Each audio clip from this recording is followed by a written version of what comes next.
สบายดีจ้าสบายดีพ่อแม่พี่น้องมื่อนี้มาพบมาขอกับสองสาวลาวลินดาคือเก่าด้วยจ้ะเมื่อนี้สองสาวสิพากันไปบุญพระธาตุยิงห้างพี่น้องครั้งแรกของปีกระแมนแล้วก็ครั้งแรกในชีวิตกระแมนเพราะว่าบ่เคยไปจากเถื่อหนูจอยเพิ่นสิพาไปเปิดหูเปิดตาเปิดหูเปิดตาเพราะว่าเขาป่าเขาดงมาหลายมื้อแล้วพี่น้องมื่อนี้สิพาเสาเอิญเขาในเมืองอีกแล้วพี่น้องเขาตัวเมืองไกลสอนเดี๋ยวไปเบิ่งกันพี่น้องภาพบรรยากาศของบุญสิเป็นจังไดยิ่งใหญ่คือขึ้นสำใดพี่น้องเดี๋ยวไปเบิ่งกันเนาะทุกคนมาพี่น้องบ้านนี้พร้อมเดินทางแล้วทุกคนเอาจะไปบุญนันถาดยิงหางเสอิญน่ะเพิ่นขึ้นก่อนหมู่แล้วแม่จ้อยสิพาไปบุญถาดยิงครั้งแรกของปีและครั้งแรกในชีวิตนั่นแหละพี่น้องมื้อนี้หนูจ้อยเพิ่นสิพาไปเปิดหูเปิดตาเพราะว่าเฮาอยู่ป่าหลายเข้าแต่ป่าแต่ละมื้อนะพี่น้องมื้อนี้สิเข้าในเมืองมื้อนี้คือนั่งหลังก็นั่งหน้า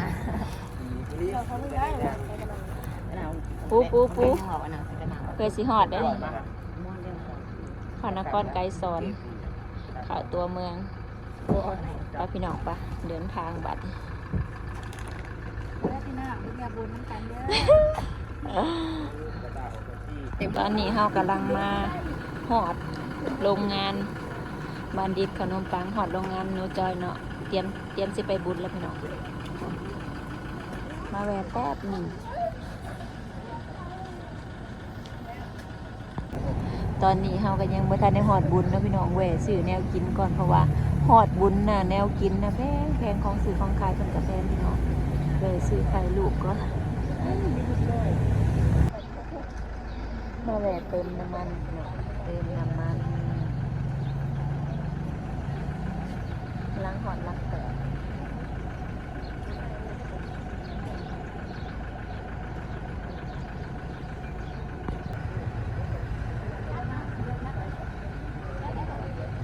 อันนั้นสิเป็นอันเซเว่นเลยบ่แม่นก่อนเขาจะเอาขายอันเครื่องเป็นพวกเครื่องดื่มห่านกาแฟก็มี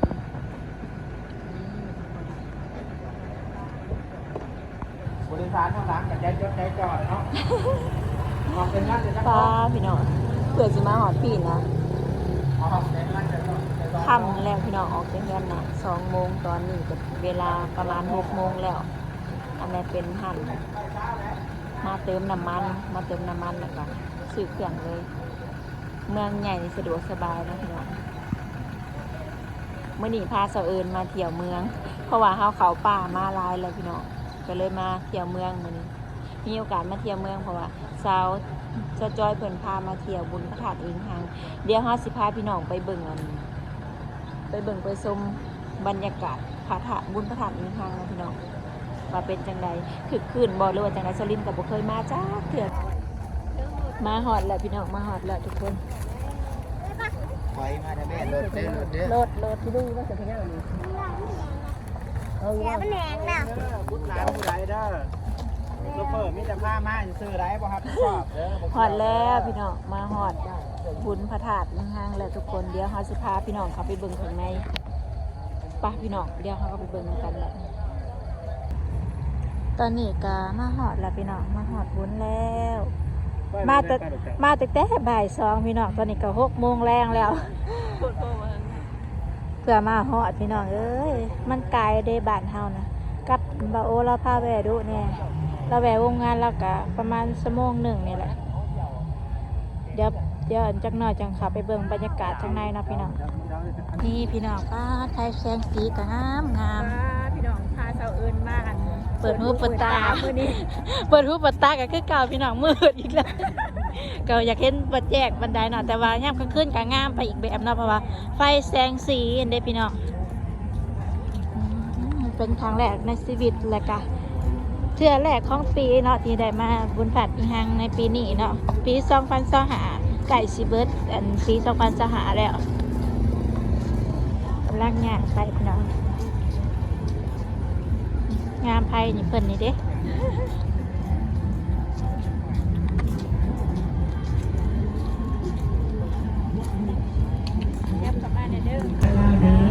สบาย ายดีสบายดีลูกศิษย์ปิ้งสั่งได้เลยเด้อสั่งได้เลยเด้อลูกศิษย์ปิ้งแซ่บๆเด้อลูกศิษย์ใจไม่กระพอย บรรยากาศในงานพี่น้อง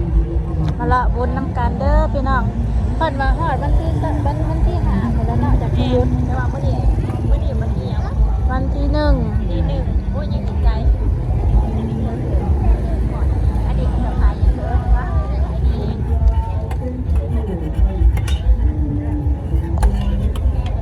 หนวดปลาหมึกนะสลิดอันนี้ข้าเจ้าเป็นคายนมนะพี่น้องนมและกระซอย เอาไปเลยไม่การติดตั้งลงนี่ไปกับมันหลายแสนเสือเลยนะเอาที่มันไปเสือนี่มาถ่ายอย่างนี้ลูกซิปอย่างทึกใจคึกเลยครับนี่บ้องแงมันไม่ยังลูกซิปเนี่ยอุ้ยกินเร็วตุ้ย เบค่าก็คือลูก เป็น ซุ รุ่ ป น เปียก ให ซุป ญ่ ไปไซส์แล้วครับจะนั่งกินไปกันมาเปิ้ลมือเปิ้ลอะไรกันจังซี่แหละ คนกับปลาเป็นได้นำเพราะว่าเป็นเดือนแรก ดูเด็กที่มีลูกน้อยนอนแนะนำเลยซุปเปียก ตุ้ยกันนะครับ ฝากพี่น้องมาเอาเลย60,000กิโล อันนี้สิเป็นเขาลีได้ดีนะนี่เป็นประตูทางเขาโซนเสื้อผ้าแบบนี้เนาะพี่น้อง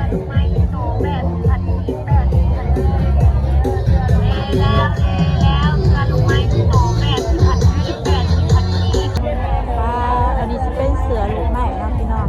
งามมีแต่ตัวงามจะเสอิญคือสีใส่บ่ได้ดอกมีแต่แบบน้อยๆเฮาสองคนใส่บ่ได้ดอกสลินมีแต่แบบน้อยบ่มีแบบใหญ่ มีแต่ใส่น้อยใส่เอ็นก่อน แบบใหญ่ผัดโชคบุถาวโบด เล่พี่น้องหัวมันตกหลุดแล้วมันจำได้อันนั้นหลายแบบสีหลายภาษาแต่ โตละ80,000กีบเนาะอยู่ฝั่งลาวกับสิประมาณนี้เนาะขายเสื้อผ้าไหมเนาะพี่น้อง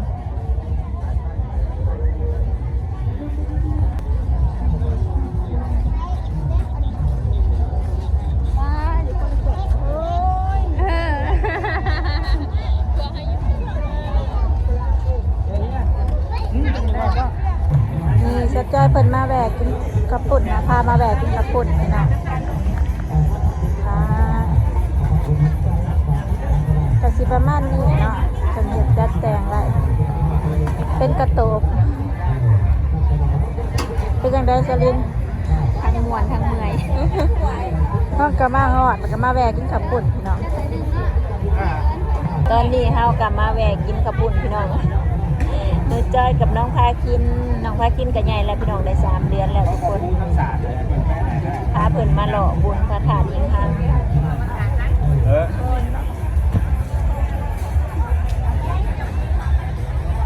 มาหอดกระเดึกแล้วพี่น้องหิวเขาวแล้วทุกคนน้องจอยเพิ่นพามากินข้าวปุ้น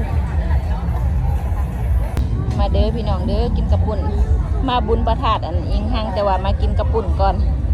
มื้อนี้มาเปิดงานเป็นมื้อแรกพี่น้องคนก็สิบ่ค่อยหลายปานใดญาติได้พี่น้องคนก็สิบ่ค่อยหลายปานใดพี่น้องเพราะว่ามื้อนี้เป็นมื้อแรกยังอีก5 มื้อจึงสิฮอดมื้อก็มื้อยังก็มื้อเปิดงานเนาะแต่ว่ามื้อนี้นะบ่แม่นมื้อเปิดงานยังอีก5 มื้อพี่น้องจึงสิฮอดมื้อเปิดงานอันนี้เขาจะจัดก่อน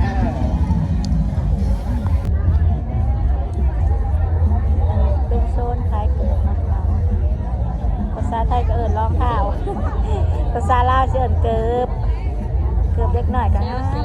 คูละ85,000กีบที่ว่า เซลได้ดีพี่น้องเป็นบ่ป่ายเพิ่นเซลคู่ละ85,000กีบเนาะ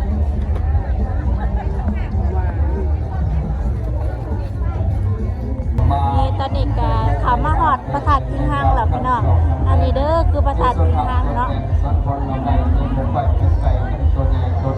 พระธาตุโพธิ์น่ะสิต่ำกว่าพระธาตุโพธิ์สิต่ำกว่า มีบุญวาสนาเนาะปีนี้เนาะ แม่น แต่มาบุญพระธาตุอีกครั้งพี่น้องเคยเห็นชัดเดือน ใจน้ำจิตน้ำใจศรัทธานาวันอเป็นญาติโยมที่ได้ร่วมกันมากเราก็ ตอนนี้เฮาก็เข้ามาใน ส้มไปจากสดโคปันจากบางไก ได้เขต ไปยังมีปากจับตลอดการ วัดพระธาตุอิงหังเลยพี่น้องมื้อ มื้อนี้บุญฮอดยอดเทิงเด้อพี่น้องเด้อมาฮอดบุญพระธาตุมาฮอดอันพระธาตุอิงหังมื้อนี้ก็คนบ่ค่อยหลายเป็นไดพี่น้องเพราะว่ามันบ่ทันได้ฮอดมื้อมันยังอีกหามื้อจังสิฮอดบุญอันนี้บรรยากาศภายในวัดเด้อทุกคน ให้พ่อแม่ครูบาอาจารย์ได้ลงโลกเก่าอย่างน้ำตัวเราเป็นสิ่งที่นำบุญรวมสร้างนำบัตรความพันเรียบดอกไม้สดต้นสามกุศลนำกันเป็นว่าบุญบนนี้บ่มีภัยปันแก่มันพอหอนแง่ของใดผู้บ่กินและการที่การมาด้วยครอบครัวนางคนสาววันดีสาธุ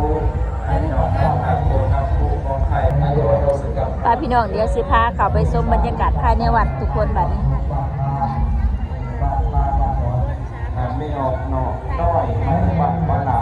ปัจจัยว่าไงหาสิบัน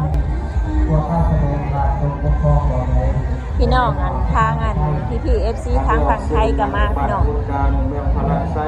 ปัจจัยบนให้100,000 กีสาธุอาธุขันบงอาภรุขันนาที่นาราให้ข่าวโฮมจากเสียงยากข่าวโฮมประดับผสมพอโฮมกำปุงบุญสบายกายและใจของเจ้าสองมีสุขหายจากทุกโศกอาศัยแม่อยู่ในมือหาเล่นมากรวมกันมาละวัดยังผ่านทักสังฆาความมีเรียกมาเจ้าเดียวแน่ที่วดาลัง มื้อนี้ก็สิเป็นมื้อเต่าโฮมของอัน แม่นสิโยพักน้ำ พี่น้องเนาะเพราะว่าเขาจะมาไหว้พระธาตุ บ้องไฟบอนใดให้มาล้อมให้มาซ้อมมาดอกเจ้าสังฆาเฮาดอนใหญ่ว่าให้เทวดาให้สู้ไว้อยู่สุญามสู้กายสบาย พระธาตุอิงหังก็บ่ได้ตกแต่งเพราะว่าเป็นของเก่าของแก่เนาะพี่น้องเนาะอันนี้ก็สิเป็นนั่นดอกไม้ทูบเทียนที่เขาจะมาไหว้พระธาตุ ให้สำเร็จเอาหวังทำมารอดในไว้ใจจรัสปรารถนาท่านกันผ่านเลย โอ้โหจักปีแล้วเชอรินกับโมโหจักปีเนาะเพราะว่าโมโหเกี่ยวกับประวัติศาสตร์เพิ่น สบายดีสบายดี นักเรียนไทยบ้านซ่อในโรงงานหาสิบปีสาวอธิวาตนาสิริสังจังพุทธาปัจจายโยจักรโลธรรมวันติไอโนวันโนสุปาอาลาตาสวาธุไอโนโลเขตที่ข้ามน้ำพิษต่อแล้วก็การที่เอาเด็กในหลักสอนแรงที่ส่วนทำส่วนแรงส่วนทำไทยสักสิบริจาคสร้างบ้านนะพี่น้องแต่ละวันมีคนมาซื้อมีเวลาในเจอเสื้อแดงสายหมามีความสุขสำราญตลอดงานดูมาเพื่อเจอเสื้อ กับที่หน้าเพิ่มมาพอลูกไปลูกไปสมัยไปอันไหนสมัยนะเพิ่มกับเพิ่มไปเพิ่มกับเพิ่มไปสัญญาชาติชาติ บ่ฮู้ว่าพี่น้องทางใดแน่ก็เนาะมากราบไหว้พระธาตุอิงหังเพราะว่าพระธาตุอิงหังเป็นเพิ่นเป็นพระธาตุเก่าแก่แล้วก็ศักดิ์สิทธิ์พร้อมพี่น้องมาเด้อพี่ PFC มากราบไหว้พระธาตุอิงหังเด้อพี่น้องอันนี้ก็เป็นภาพบรรยากาศภายในงานนะทุกคนขนาดบ่แม่นมื้อมาบ่แม่นมื้อที่ฮอดอันบุญพระธาตุอิงหังพี่น้องแต่ว่าคนก็เริ่มหลายแล้วถ้าว่าฮอดมื้อแท้ๆนะพี่น้องคนนะ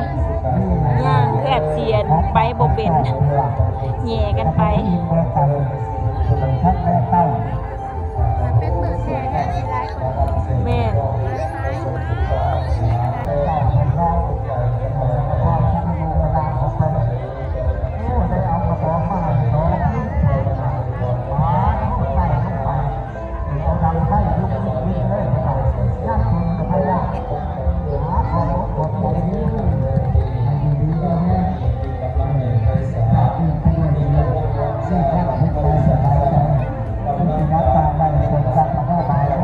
ผู้เฒ่าผู้หนุ่มวัยรุ่นครบบ่ผู้เฒ่าผู้หนุ่มวัยรุ่นวัยกลางถ้าโลกมีเบิด ขอขอบคุณขอบใจนักเรียนนักข่าวไปที่ติดตาบ้าที่ข่าว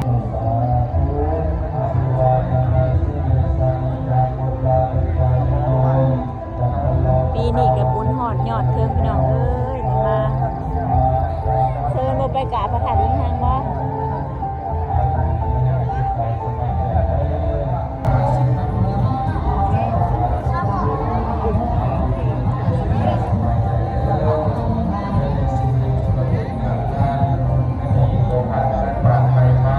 บ่ฮู้สิพาให้พี่ PFC เบิ่งก็บ่ฮู้ว่าคือหยังเนาะเพราะว่าสลินกับเซิร์นก็บ่เคยมาเนาะพี่น้องมีอยู่แม่นมีอยู่4หัวได้แต่ทายให้เบิ่งนี่คือคนแขะนี่ได้แต่ทายให้เบิ่งพี่น้องแต่บ่ฮู้ว่าที่มาที่ไปมาจากไสพูดแต่ว่าประทัดอีหยัง